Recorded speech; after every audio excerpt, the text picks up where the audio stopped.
మనం నేర్చుకుంటున్నాం కదా. ఆత్మీయంగా ఎదగాలి అని అంటే ఎలా ఉండాలి అనే విషయంలో సమృద్ధి అయిన ప్రవేశం మనం పరలోకంలోకి వెళ్ళాలి అని అంటే ఈ భూమి మీద మన నిర్మాణం ఎలా ఉండాలి అనేది మనం చూస్తూ ఉన్నాం. మొదటిగా ప్రారంభం, పునాది, స్తంభము, నిర్మాణము, ముగింపు. ఈ క్రమపు వరుసలో మనం ఉండాలి. అయితే ఇప్పుడు నిర్మాణం దగ్గర మనం నేర్చుకుంటున్నాం. ఒక ఇటుక ఇటుక పేర్చుకొని ఎలా ఇంటిని కట్టుకుంటామో ఆత్మీయ జీవితాన్ని కూడా అలాగే ప్రతి ఒక్క విషయాన్ని జాగ్రత్తగా కట్టుకోవడానికి ప్రయత్నం చేయాలి. అందులో భాగంగా పేతురు రాసిన 2వ పత్రిక 1వ అధ్యాయము 5వ వచనం ఆయన ఏమంటున్నాడంటే, ఆ నిర్మాణం అంతా పూర్తయి దేవుని స్వభావంలో రావాలి అని అంటే ఆ కారణాన్ని బట్టి మీ మట్టుకు మీరు పూర్ణ జాగ్రత్త గలవారై అని ప్రారంభిస్తూ కొన్ని విషయాలు చెప్పాడు. ఇప్పుడు నా గురించి ఎవరు జాగ్రత్త వహించాలంట? నా గురించి ఎవరు జాగ్రత్త వహించాలి? నేనే జాగ్రత్త వహించాలి. నా గురించి నేనే చూసుకోవాలి. నా గురించి నేనే ఆలోచించాలి. నా గురించి నేనే అన్ని విషయాల్లో జాగ్రత్త మెలకువ కలిగి ఉండాలి. నేను ఎప్పుడైతే నా విషయం నేను జాగ్రత్త కలిగి ఉంటానో, మెలకువ కలిగి ఉంటానో, దేవుని ఆలోచనని ప్రతి దాన్ని కూడా నేను చెవులారా విని నా హృదయం మందు గ్రహించి నా నడవడికలో దానిని చూపించగలుగుతాను. కాబట్టి నేను నా విషయం జాగ్రత్త కలిగి ఉండడానికి ప్రయత్నం చేయాలి. కాబట్టి చాలామంది వారి విషయంలో జాగ్రత్త అని అంటే దేవుని మందిరంలోకి వచ్చేస్తే జాగ్రత్త అని అనుకుంటారు. కానీ నా విషయం నేను జాగ్రత్తగా అంటే మందిరంలో నాకు నిద్ర రాకుండా ఎవరు జాగ్రత్త తీసుకోవాలి అంటే ముందు రాత్రి ఏమవ్వాలి? చాలా జాగ్రత్తగా పడుకోవాలి. నా ఆలోచన మందిరంలో పక్కకి వెళ్ళకూడదనంటే గ్యాస్ అన్నీ ముందు ఆపేసుకొని నేను అన్నీ ఆపేశాను, నేను తాళాలన్నీ బాగా వేసేసుకున్నాను అని జాగ్రత్తగా ఏం చేసుకోవాలి? వచ్చి రావాలి. నా విషయం నేను జాగ్రత్తగానంటే నాకు పని ఉంది, ఈడు వదులుతాడా వదలడా 9 గంటలకి, ఇప్పుడు పని అయిపోతాడు, వెళ్ళిపోతాడా వెళ్ళిపోడా, ప్రభువా అన్నీ నీ మీద వేస్తున్నాను, నువ్వు చూసుకో అని చెప్పాలా? ఆ పని గురించి బుర్రలో పెట్టుకొని ఉంటే ఇక్కడ కూర్చుంటే వినపడతాయి మాటలు. ఏమని పడతాయి?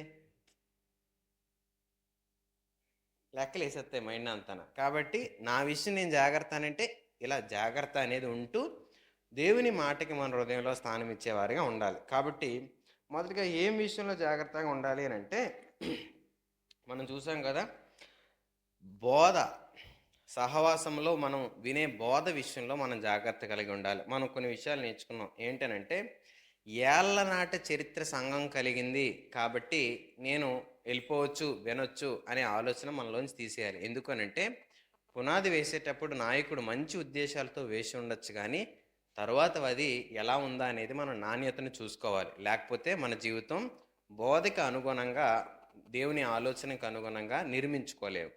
రెండవది, ఆజ్ఞ వెంబడి ఆశీర్వాదం అనే బోధన మనం నేర్చుకోవాలి తప్ప ఆశీర్వాదం ఇస్తాము రండి అని చెప్పబడే బోధలకి మనం ఆకర్షింపబడితే దేవుని ఉద్దేశం నుంచి తొలగింపబడతాం, త్రోవ తప్పిపోతాం. అలాంటి బోధలకు మనం ఎక్కడ వెంబడించొద్దు అనేది మనం నేర్చుకోవాలి.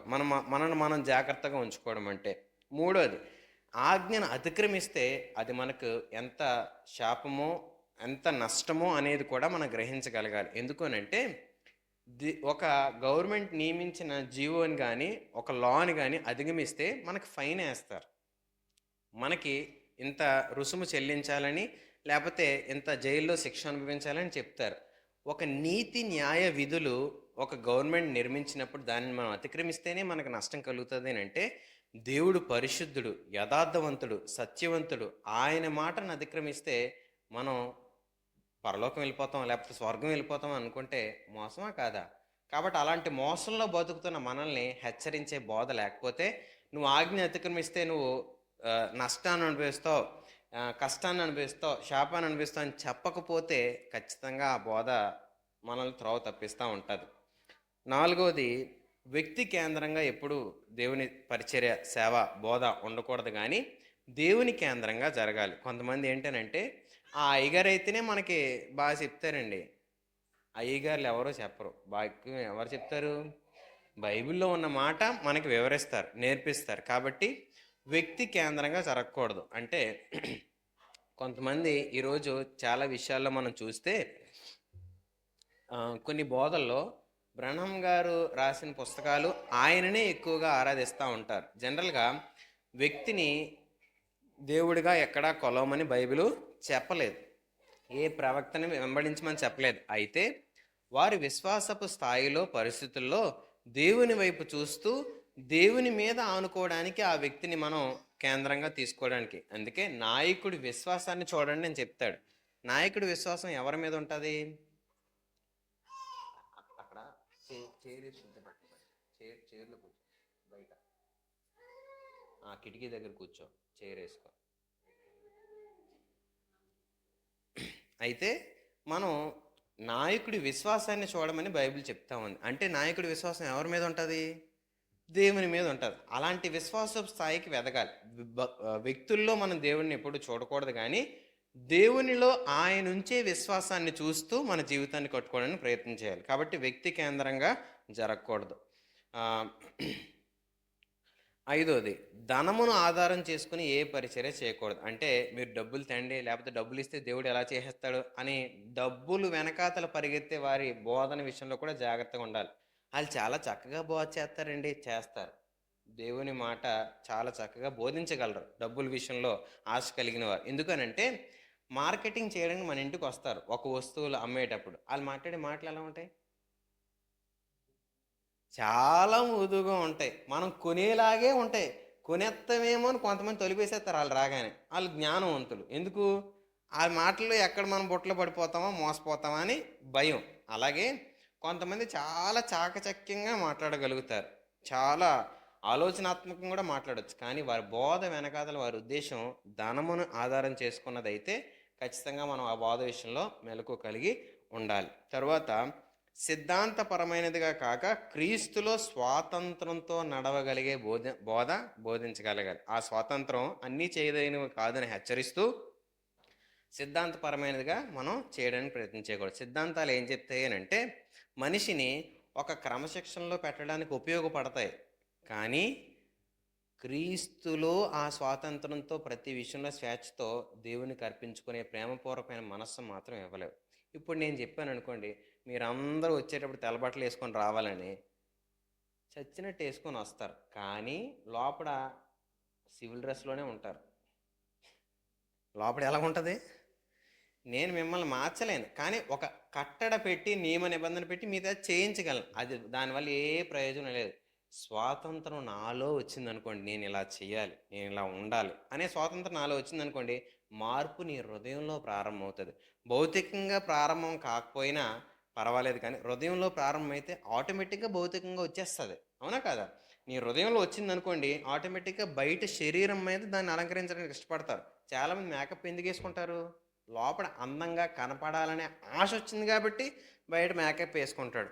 ఏమీ లేను వేసుకుంటారా? లోపల ఏది పట్టించుకో. కాబట్టి నీ లోపల మార్పు కలగాలి అనేది మనం ఆలోచించాలి. కాబట్టి సిద్ధాంతపరమైనవి చాలా వరకు మనిషిని ఒక క్రమశిక్షణలో నడిపిస్తాయి, కానీ హృదయము మార్పు చెందనిదిగా, హృదయము పరివర్తన చెందనిదిగా ఎప్పుడూ ఉంటుంది. కాబట్టి సిద్ధాంతపరమైన వాటిలో కాక క్రీస్తు స్వాతంత్ర నియమంలోనే నడవడానికి ఇష్టపడే బోధన మనం వెంబడించాలి.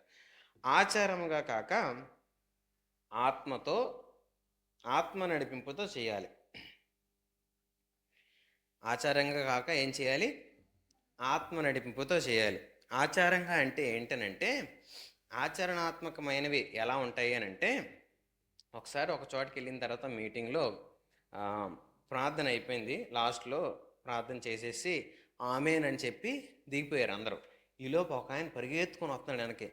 ఆగండి ఆగండి ఆగండి, ఏమైందిరా బాబు అని అంటే ఆయన ఏమంటున్నాడంటే తండ్రి యొక్క ప్రేమ కుమారుడు యొక్క కృప అలా అలా చెప్పి ఆ 3 చెప్పాలి కదండి, ఈ 3 చెప్పలేదండి, లేకపోతే చెప్పకపోతే ఆశీర్వాదం రాదండి, అయ్యి బాబోయ్ అంటున్నాడు.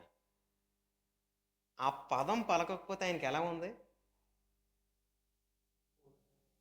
ఏదో విన్న వాక్యం అంతా వద్దాడికి ఏది కావాలి? లాస్ట్లో దీవెన కావాలి. చెప్పిన బోధ అంతా ఎక్కడికి వెళ్ళినట్టు? ఆచరణ అంటే ఒక క్రమము, ఒక పద్ధతి. పాటకు ముందో ప్రార్థన, పాటకు తర్వాత ప్రార్థన. ప్రారంభించేటప్పుడు అన్నిట్లో నువ్వు ఉండని చెప్తాం, కానీ ప్రతి దాంట్లో చేస్తూ ఉంటాం. ఇలా ఒక విధానం పెట్టుకొని ఇలాగే నడవాలని చెప్తా ఉంటాడు. ఆచరణ ఆత్మ సంబంధమైన నడిపింపుతో చేసేది ప్రతి ఒక్క విషయం కూడా నిన్ను ఆలోచింపజేస్తుంది, నీ హృదయాన్ని పరీక్షిస్తుంది, పరిశోధిస్తుంది, నువ్వు చేస్తుంది ఏంటో తప్పు ఏంటో హెచ్చరిస్తుంది, నీకు బోధిస్తుంది. కానీ ఆచరణాత్మకమైంది ఈ టైంకి ఇది అవుతురా, ఈ టైంకి చేస్తారా, ఈ టైంకి ఇలా ఉంటారా, ఒక డిసిప్లినే. కానీ ఆచరణగా వెళ్తుందా, ఆత్మ నడిపింపుతో వెళ్తుందా అనేది మనం జాగ్రత్తగా పరిశీలించాలి, పరీక్షించుకోవాలి. ఆ బోధ మనల్ని ఆత్మీయతలో ఎదిగేలాగా చేస్తుంది. ఇక్కడ వరకు మనం నేర్చుకున్నాం కదా 7 విషయాలు. మరికొన్ని విషయాలు ఈరోజు నేర్చుకోవడానికి ప్రయత్నం చేద్దాం. ఏంటనంటే సమయం కొంచెం లేటుగా ప్రారంభించాం కాబట్టి మరికొంత 10 నిమిషాలతో ఆ విషయాలు మనం నేర్చుకోవడానికి ప్రయత్నం చేద్దాం. ఏంటనంటే మొదటిగా, విశ్వాసిగా ఉన్న నీవు శిష్యునిగా ఎదగాలి, పంపబడాలి. బోధ ఏం చేయాలంటే ఎప్పుడు దేవుని యందు విశ్వాసంతో నేను నమ్మి ఆయన మందిరంలోకి వచ్చి కూర్చుంటాను కదా. ఇదే ఒక ప్రతి సంఘంలో జరిగే పని. ఏంటనంటే దేవుని యందు విశ్వాసం ఉంచి నేను ఆయన మందిరంలోకి వచ్చి కూర్చుంటాను. నేను అలాగా జీవితకాలం అంతా అలా కూర్చొని ఉండిపోవాలా? నేను కూడా అన్ని విషయాలు నేర్చుకోవాలా? ఒక మెకానిక్ షెడ్లోకి వెళ్తే 6 నెలలకి ఏం చేస్తారు ఆ మెకానిక్ షెడ్ ఆ వ్యక్తి? ఎంతో కొంత నేర్చుకుంటాడా? ఏ వస్తువు దేనికోసం నేర్చేసుకుంటాడు. పని ఎంతో కొంత నేర్చుకుంటాడు. అదే ఒక 2-3 సంవత్సరాలు అయిపోయింది అనుకోండి, ఏమవుతుంది ఆ వ్యక్తికి? పని వచ్చేదా రాదా? ఖచ్చితంగా రిపేర్ అన్ని విషయాలు చేసేయగలుగుతాడు. మరి ఆత్మీయ స్థితిలోకి వచ్చిన తర్వాత అలాగే ఉండిపోతున్నామంటే, అక్కడే కూర్చొని ఉండిపోతున్నామంటే, లోపం నిలబడే వ్యక్తుల్లోనా, కూర్చున్న వాళ్ళనా? మీ మీద వేసుకుంటున్నారా? ఇద్దరిలోనే ఉంటుంది. మేము మిమ్మల్ని ప్రోత్సహించకపోతే, మీలో నిలవబడాలని ఉన్నా ఏదో తెలియని ఆలోచన, నిలవబడినప్పుడు మిమ్మల్ని గద్దిస్తే, హెచ్చరిస్తే, ఈడొకడు కూర్చుంటే నిల్చున్నప్పుడు, నించుంటే కూర్చోబెడతాడు, ఏట్రా బాబు ఈ రకాల ఆలోచనలు మనిషి దూరం అయిపోతుంటాడు. కానీ చెప్తున్న దాని వెనక ఆయన ఉద్దేశం ఏంటి? నేను కట్టబడాలనా, నేను ఎదగాలనా, కూలిపోవాలనా అనేది మనం ఆలోచించుకొని ప్రతి దాంట్లో ఎదగాలి. కానీ బోధ ఈరోజు అంతా ఎలాగుంది అని అంటే, ఇలాగ పెరుగుతున్నారు కానీ వీళ్ళు ఇక్కడికి రావట్లే. వస్తున్నారా?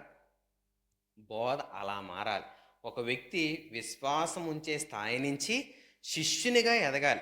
శిష్యుడిగా ఉండేటప్పుడు యేసుప్రభు చూస్తే, బైబిల్లో మనం మత్తయి సువార్త, మార్కు సువార్త ఇవన్నీ చూస్తే, సువార్తలు 4ను యేసుప్రభు ప్రజలందరితో మాట్లాడిన తర్వాత శిష్యులను పక్కన కూర్చోబెట్టుకొని, అసలు నేను ఈ విషయం ఎందుకు చెప్పానో తెలుసా అని వాళ్ళతో ప్రత్యేకంగా మాట్లాడి కొన్ని విషయాలు నేర్పించేవాడు. ఎందుకు? వారు రేపొద్దున ఆయన లేని సమయంలో ప్రజలందరినీ నడిపించగలిగే స్థాయిలో ఉండాలని. ఇప్పుడు మేము నాకు జ్వరం వచ్చి ఆయనకో కింద నుంచి మోషన్స్ అయిపోతూ ఇద్దరం రాలేదనుకోండి, ఇంకెవరు రావడానికి అవ్వలేదనుకోండి, మీరేం చేస్తారు? ప్రార్థన చేసుకొని మరి పోతామండి ఈ వారానికి అని అంటారా? నేను నిలబడతాను, దేవుని మాటను ప్రకటిస్తానండి, నిలబడడానికి ప్రయత్నం చేస్తారా? మరి మాకు రాదు కదండి, మాకు చేత కదా కండి, మా వల్ల అవ్వదు కదండి. రేషన్ కార్డులోని, ఇప్పుడు రేషన్ కార్డులు లేవండి, ఆధార్ కార్డులోని పిల్లలు పుట్టిన తర్వాత ఏ చదువు రాపోయినా, నా పిల్ల పుట్టింది, ఆధార్ కార్డు ఎక్కడ చేయించాలి, అక్కడికి వెళ్ళి ఆ స్టేషన్లో పిల్ల పుట్టింది మొన్న, నాకు ఆధార్ కార్డు కావాలి, పిల్లకి ఫింగర్ ప్రింట్లు వేయాలి, ఇచ్చేయాలి, చేయించలేదా? నీకు చదువు రాదా? జ్ఞానం లేదా? ఎవరి దగ్గర చెప్తారు? లోకంలో అన్ని పనులు చేయించుకుంటావు, దేవుని దగ్గరికి వచ్చినప్పుడు మాత్రం నాకు రాదండి, నాకు కాదండి. మేమే ఎర్రోలు, మీరు ఏం చెప్పినా వినడానికి కదా. కానీ మనం ఆ బోధలో లేవు. ఏ బోధ? నువ్వు విశ్వాసగానే ఉండు, విశ్వాసంలోనే ఉండు, శిష్యుడిగా ఎదక్కు అనే బోధ మనది కాదు. మనది ఏ బోధ? నువ్వు కూర్చుంటే కుదరదు, నువ్వు నించోవాలా, నువ్వు దేవుని పని చేయాలా, దేవుని కోసం బతకాలా, నువ్వు దేవుడు ఇలా ఉంటాడని చూపించగలగాలి. అది మనం చెప్పేది విషయం. కాబట్టి అలా ఉండే బోధలు ఎక్కడైనా ఉంటే మీరు అలాగే నీటిలోనే, నూతిలో కప్పకి ఏం తెలియదు కదా, అలాగే ఉంచుతారు. కాబట్టి మనం అలా ఉండాలని ఆశపడట్లేదు. కాబట్టి దేవుడు మనకు అన్నీ నేర్పించేటప్పుడు అన్నీ నేర్చుకోవడానికి ప్రయత్నం చేద్దాం. కాబట్టి విశ్వాసగానే ఉంచేస్తున్నారు అనుకోండి, పంపబడే పనులు కూడా జరగాలి. అంటే వారు ఇతరులకు బోధించగలిగే స్థాయికి వారు నిలబడాలి. శిష్యులుగా ఎదగాలి, ఇతరులకు బోధించే స్థాయికి నిలబడాలి. ఈ పనులు ఎక్కడైతే జరగట్లేదో ఆ బోధలో వారు కొంత మట్టుకు మాత్రం ఎదగగలిగారు. వారు కొన్ని విషయాల్లో మాత్రమే వారిని ఎదిగింప చేయగలగలరు. కాబట్టి స్కూలు, హై స్కూల్ తర్వాత ఎలా అయితే కాలేజీకి పంపిస్తామో కొంతవరకే అది ఉపయోగపడుతుంది అలాంటి బోధ. తర్వాత మనం మరొక స్కూల్కి వెళ్ళిపోవాల్సిన వారుగా ఉండాలి. తర్వాత విషయం ఏంటంటే 9వ విషయం, ఎక్కువ మంది వారిని వెంబడిస్తున్నారు కాబట్టి ఆ బోధ సత్యమైందేనా? నా వైపు చూసి సమాధానం చెప్పండి, అవునా కాదు? ఎక్కువ మంది వారిని వెంబడిస్తున్నారు కాబట్టి ఆ బోధ సత్యమైందని అనుకోవచ్చా? తప్పని కూడా అనుకోం కదండి అని అంటారు కొంతమంది. సత్యం కాకపోవచ్చు, కానీ తప్పు అయితే కాదు కదా అని అనుకోవచ్చు. సత్యం కాదు, తప్పు కాదు అనేటప్పుడు నీకేంటి ఉపయోగం అని అంటే, నువ్వు ఆత్మీయంగా ఎదుగుతున్నావా లేదా అనేది నువ్వు పరిశీలించుకోగలగాలి. ఎక్కువ మంది వెంబడిస్తున్నారు కాబట్టి నేను అక్కడికి వెళ్ళిపోతాను. ఓ తమ్ముడు అలాగే హైదరాబాద్లో పని కోసం వెళ్తున్నానన్నా అని అన్నాడు. సరే వెళ్తున్నావు, బాగానే ఉంది. చర్చికి వెళ్తున్నావు అంటే వెళ్తున్నాను. ఎక్కడికి వెళ్తున్నావు అంటే, అదేనన్నా పెద్ద మందిరం ఉంది కదా అక్కడికి వెళ్తున్నాను అన్నాడు. ఏం నేర్చుకున్నావంటే, భలే చెప్పారన్నా. అదే ఏడ్చా అంటే, భలే చెప్పారన్నా అన్నాడు. ఈ భలే చెప్పారని ఎవరు నేర్పించారు కానీ ఏం చెప్పారంటే భలే చెప్పారని చెప్తా ఉంటారు. సరే చెప్పారు, ఏమన్నా నువ్వు సరి చేసుకున్నావు, హెచ్చరింపడ్డావంటే అసలు ఎవరిని గాయపరచరన్నా. ఈరోజు బోధ మనల్ని అనేకులు వెంబడిస్తున్నారని చెప్పి పొలోమని వెళ్ళిపోతున్నారు. ఇక్కడ కాదు. తిరుపతిలో ఎంతమంది ఉంటారు? ఎంతమంది? రోజుకి వేసే డబ్బులు తెలుసా? కళ్ళు చెదిరిపోతాయి ఆ మాటలు వింటే. కానీ నిజమైందేనా? ఈరోజు వెంబడించే కొన్ని విషయాలు మనకు తెలుసు, సంఖ్యను బట్టి కాదు, బోధింపబడుతున్న విషయాలను బట్టి అని అంటాం. ఈరోజు ఆలోచించండి, మనం బోధింపబడుతున్న విషయాలు సంఖ్యను ఆధారం చేసుకొని మనం వెళ్తున్నాము అని అంటే త్రోవ తప్పిపోతున్నాం అనేది మనం గమనించాలి. తర్వాత సంఘాల వ్యాప్తి కన్నా సంఘముగా మార్చబడే గురి కలిగి ఉండాలి. ఏమై ఉండాలి? సంఘాలుగా. మొన్న ఒక ఆయన వచ్చి మాట్లాడుతూ ఏమంటున్నాడనంటే, టార్గెట్ 42 సంఘాలు ఎన్నో చెప్పాడు ఆయన. 42 సంఘాలండి టార్గెట్ మీద వెళ్తున్నాం అన్నాడు. ఇప్పుడు ఆ 42 సంఘాల్లో ఉన్న వాళ్ళని ఒక్కొక్కరిని ఒక్కొక్క చర్చిగా తయారు చేయగలరు అని అంటే ఏం చెప్తారు? అబ్బాబే అవన్నీ కాదు, తెరేసి కథ కానిచ్చేద్దాం అని అంటారు. ఈరోజు నేను సంఘంగా మార్చబడాలి అనే బోధ దగ్గరికి వెళ్ళాలి. అంతేగాని మా సేవకుడు, మా బోధకుడు చాలా చర్చిలు కట్టాడండి. దగ్గర దాదాపుగా ఎన్ని సంఘాలు అనుకున్నారు? 50 సంఘాలు ఉన్నాయి మాకు. ఎన్ని సంఘాలు ఉన్నప్పటికీ కూడా అది దైవ సంబంధమైన బోధతో నడిపింపబడుతుందని మనం మోసపోవడానికి అవకాశం తీసుకోవద్దు. ఆ బోధ వ్యక్తులను సంఘంగా మార్చగలుగుతుందా? ఒక వ్యక్తి జీవితం సంఘం ఇలా ఉంటుంది అని ఒక వ్యక్తిని చూసి చెప్పగలుగుతున్నారా? ఆ బోధ ఆ వ్యక్తిని అలా తయారు చేయగలుగుతుందా అనేది మనం గమనించుకోకపోతే ఖచ్చితంగా త్రోవ తప్పిపోతూ ఉంటాం. జాగ్రత్త. 11వ విషయం ఏంటంటే, జనరల్గా బోధించే బోధ చాలా చక్కగా ఉన్నప్పుడు మనం కొన్ని విషయాలు పట్టించుకోం. ఏంటనంటే, అతని జీవితం, అతని సాక్ష్యం ఒకటిగా ఉందా లేదా? అతని బోధ, అతని జీవితం, అతని సాక్ష్యం, ఈ 3 కూడా ఒకలా ఉండాలి. ఈ 3 వేరువేరుగా ఉంటే అతను బోధించే బోధ, ఒకసారి ఆలోచించండి. జనరల్గా మనం దగ్గుతున్నాం అనుకోండి, దగ్గుతుంటే మీకు వచ్చి నేను అమ్మ ఈ ట్యాబ్లెట్ వేసుకొని అన్నాను అంటే మీకు చాలా బాగా తగ్గిన తర్వాత నేను ఇప్పుడు దగ్గుతున్నాను, మీరేం చెప్తారు చెప్పండి? మీరు మొన్న నాకు ఇచ్చారు కదండి, అది వేసుకోలేదా మీరు ట్యాబ్లెట్? ఇప్పుడు డాక్టర్ మీరు అయిపోయారు లేదా? అయిపోయారు. అది నాకు పనిచేయట్లేదు అన్నాను అనుకోండి, అప్పుడు మీరు నన్ను ఎలా చూస్తారు? నీకు ఎలా కనబడుతున్నారా నేను? ఈ ట్యాబ్లెట్ అన్నది ఏ మనిషికైనా పనిచేస్తుంది, నాకు పనిచేసి నీకు పనిచేయడం అంటే అర్థం ఏంటి? ట్యాబ్లెట్ అన్నది అందరికి పనిచేయలేదు కదా. కొంతమంది ఏం చెప్తారంటే వాక్యం బాగా చెప్తారు, మీరు ఎలా చేయాలి అలా చేయాలి. మనోడు మాత్రం మనకొద్దు. ఎవరికి? ఇన్నోళ్ళకే బోధించినాడు కాదా? ఇక్కడ నిలబడేవాడు చేయాలి, సాక్ష్యం పొందుకోవాలి, జీవితం ఉండాలి, బోధ బోధించాలి. అప్పుడు అతడు చేసేది దేవుని పక్షంగా నిజమైన బోధగా మనం గుర్తించగలుగుతాం. ఆలోచించండి, ఈరోజు లోకంలో చాలా బోధలు మనం వినడానికి ఇష్టపడేటప్పుడు బోధ మాత్రమే వింటా ఉన్నాం. అతని సాక్ష్యం అతని అంతా అనవసరం అండి మనకు అని చెప్తున్నారు చాలామంది.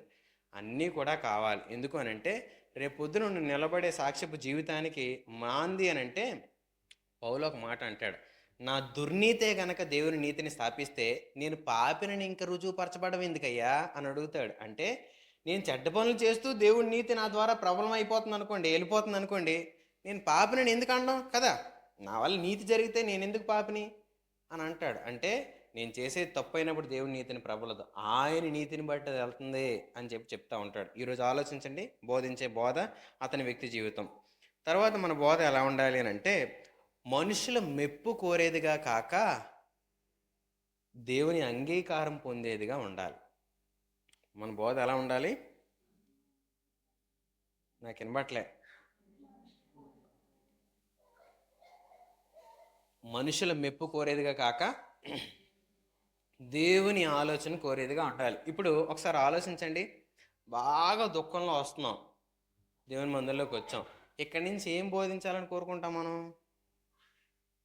బాగా దుఃఖంలో వస్తే దేవుడు నిన్ను ఓదారుతాడమ్మా, దేవుడు నీకు తోడు ఉంటాడమ్మా, దేవుడు నీతో నడుస్తాడమ్మా, దేవుడు నిన్ను నిలబెడతాడమ్మా అని అంటే ఎంత మంచి దేవుడు అమ్మా, నాకు తోడు ఉంటాడు అన్నాడు. నువ్వు చేతన తప్పు అందుకే నీకు ఇది వచ్చింది అని అన్నాడు అనుకో, ఇక్కడి నుంచున్నాడు, ఇదేంటిదమ్మా నేను ఇలా ఉంటానని దేవుడి మీద ఏదో కొద్ది బతుకుతుంటే ఇంకా తప్పు చేస్తున్నాను అంటాడు. నీకు నచ్చిందా? నచ్చదా? అది ఈడెప్పుడు ఈ నోట్లో అసలు మంచిదే ఉండదు, అంతా తిట్లే అనే ఆలోచనలు మనకు వస్తూ ఉంటాయి. బోధ నిన్ను మెప్పించాలా, దేవుడిని మెప్పించాలా? దేవుడు చెప్పింది చెప్పాలా, మీరు కోరుకుని చెప్పాలా?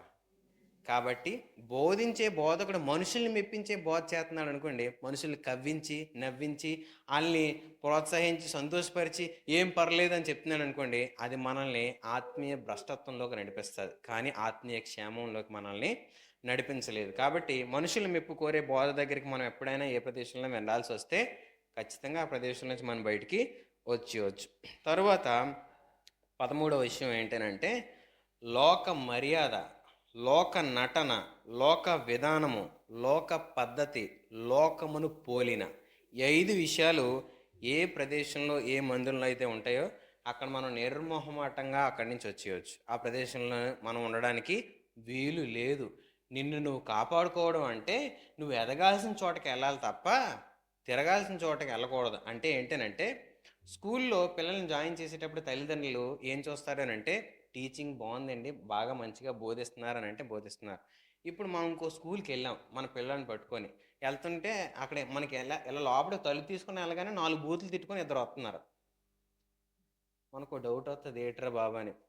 ఇంక టీచర్ ఏమో పిల్లలు వెనకాత పరిగెడుతూ తిరుగుతుంది అనుకోండి, ఇంకొంత 2 అడుగులు వేసిన తర్వాత ఆ స్కూల్లో మీరు అసలు వెళ్తారు లోపలికి? మీకేమనిపిస్తుంది? ఈ స్కూల్లో మా పిల్లోడిని జాయిన్ చేస్తే మా పిల్లోడు బాగుపడడం కాదు కదా, చదువు అవ్వడం కాదు కదా, ఉన్నది కొత్త పోతుందేమో అని భయం వేస్తుంది. లోకం కూడా సంఘంలో కనబడితే మనకు భయం కలగాలి. ఈరోజు లోకంతో ఆనందిస్తున్నారు. కొన్ని చర్చిల్లోకి మేము వెళ్ళేటప్పుడు డిస్కో లైట్లు వెలుగుతున్నాయండి, మతిపోయింది అసలు. మందిరమా ఇంకేమని అనుకుంటున్నారా? ఆ వ్యక్తి డిస్కో లైట్లు వెలుగుతూ ఉంటే వాక్యము వినపడాలి, దేవుని మాట వినపడాలి, దేవుని భయం ఆ సన్నిధిలో ఆ ఉనికిలో ఉండాలి. లోకంలో చేసినట్టుగా నేను చేస్తానంటే ఏంటి అని అంటే అతనికి ఏం లేదని దేవుని పక్షమైన ఆలోచన, నడిపింపు, ఆత్మ నడిపింపు లేదు. ఏం నడిపింపు ఉంది? అందరూ చేస్తున్నారు కదా నేను చేద్దాం అన్నట్టుగా చేసే ఆలోచన, అందరూ వెళ్తున్నారు కాబట్టి నేను వెళ్ళొచ్చనే కొంత ఆలోచనతో వెళ్తున్నారు. కాబట్టి అలాంటి విషయాల్లో మనం చాలా జాగ్రత్తగా ఉండాలి. లోక మర్యాద, లోక వెంబడింపు అంటే కొంతమంది ఏం చేస్తారనంటే కొన్ని సభల్లో చూస్తే అందరినీ స్టేజ్ ఎక్కిచ్చేస్తారు, అందరు పైన కూర్చోబెట్టేస్తారు, మనమేమో అందరిని కింద కూర్చోబెట్టేస్తాం. ఎందుకు? ఇక్కడ నిలబడే వ్యక్తి మాట్లాడే మాట ప్రాముఖ్యం, మిగతా వాళ్ళందరూ అది వినగలిగేలా ఉండాలి. కానీ రాజకీయ సభలు అలా జరుగుతాయండి. రాజకీయ సభలో ఏ ఒక్క అధికారి వచ్చిన పైన ఇంకో కుర్చీ చాలా పైన నువ్వు అడిచారు అని చెప్పి సర్దేరా కుర్చీలన్నీ సర్దేస్తారు పైన. అది రాజకీయం. లోకాన్ని తీసుకొచ్చి సంఘంలో కలపచ్చా? పొగిడితే తప్ప కొంతమందికి అవ్వదు. కష్టపడి ఇంత సేవ చేస్తుంది, కనీసం ఏ రోజు ఒక రోజు బలా నమ్మకమైన మంచి దాసురాలా అని అనలేదు మా సేవకుడు, బలా నమ్మకమైన మంచి దాసుడా అని అనలేదు మా నిన్ను పొగడాలా? నీ బాధ్యత దేవుని సంబంధంగా కొంతమందిని గుర్తించకపోతే ప్రాబ్లం, కొంతమంది పొగడకపోతే ప్రాబ్లం. లోకపు నటన, లోకపు పద్ధతి దేవుని మందిరంలో ఉండదు. మరి ఏముంటుంది? దేవుని బోధ ప్రకారమైన జీవితమే మందిరంలో ఉండాలి. తర్వాత ఆత్మీయ వరాలు మాత్రమే కాదు, ఆత్మీయ ఫలాలు బోధించాలి. చాలామంది భాషలు నేర్చుకోమని చెప్తారు. కొంతమంది భాషలు లేకపోతే ప్రవచనాలు ఇవన్నీ నేర్చుకోమంటారు, కానీ ఆత్మీయ ఫలాలు కొద్దిమందే బోధిస్తారు. ప్రేమ కలిగి నడుచుకోవడం, సంతోషం, సమాధానం ఇవన్నీ కూడా కలిగి ఉండాలని కొంతమంది బోధలోనే ఉంటాయి. కాబట్టి ఆత్మీయ వరాలను మనం పట్టుకొని ఆత్మీయ ఫలాలు లేకపోతే దేవుని దగ్గరికి మనం వెళ్ళలేము అనేది మనం గుర్తించగలగాలి. ఇలాంటి బోధ ఎక్కడైనా ఉందేమో జాగ్రత్త.